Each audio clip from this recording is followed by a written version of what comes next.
Good morning students. In my previous lecture I have given small introduction of village Palampur, okay, and in that lecture I have given some important points regarding that particular village.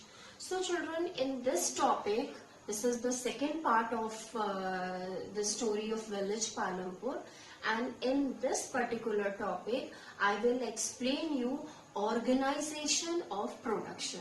Organization of production means there are different requirements for producing anything. If we want to produce any good, if we want to produce any service, for the production of goods and services we require different things. So one by one I will explain you about those requirements. Okay, so children, here it goes. Here children, you would be able to see that organization of production. In organization of production we have different requirement for production. When we produce anything, so different requirements are there. Basically there are 4 requirements for production activities. So one by one we will learn them. So first children, you see the first requirement for production, that is land. Children, this thing you know very well, that whenever we produce anything, whenever we produce any goods, whenever we produce any service, so the main thing which is required, that is land.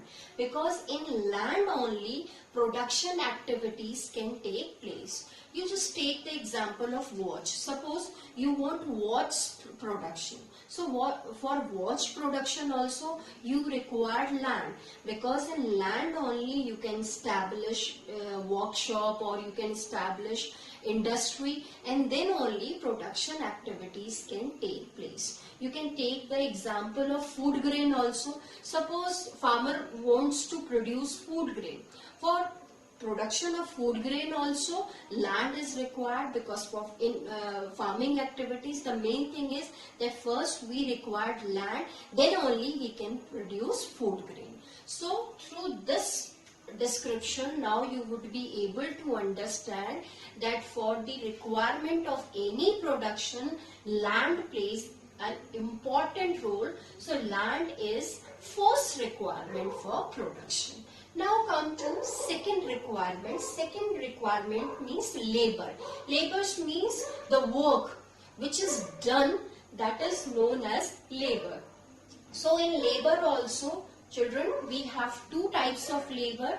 We require 2 types of labor for the production of any good or any service. We required physical labor and we required mental labor. So there are some goods which require physical labor, means manual work is required. You just take the example of farming. So in farming children, physical farming activity is labor intensive, means physical work, physical labors are required in farming activity. But there are some other some other things, like you can take the example of watch production. So in watch production, or you can take the example of software technology. So in such types of industries we required mental labor, okay, where we required skilled people, professionally qualified people for the production. So this is the second requirement, that is labor. And in labor we have 2 categories. We have physical labor and we have mental labor. Now children, come to third important requirement, that is physical capital. Physical capital means the output, the input which we have to give, which we have to put forward, that is considered as physical capital. And in physical capital children, we have 2 types, we have 2 categories. First is fixed capital and second is working capital. In fixed capital children, you can take the example of tools, you can take the example of machinery, you can take the example of buildings, because these things we can use for long period of time. Suppose you take the example of any tool. For production, tools are required, so we can use tools again and again. We can use buildings again and again. We can use equipments, machinery again and again. So fixed capital means tools, machinery and buildings are the example of fixed capital. On the other hand, children, we have working capital. Working capital here, money in hand and raw materials. These two are the example of working capital. It means that after using, if we will consume once, so again we required it. That's why it is known as working capital. Means for long time period we can't use them again and again.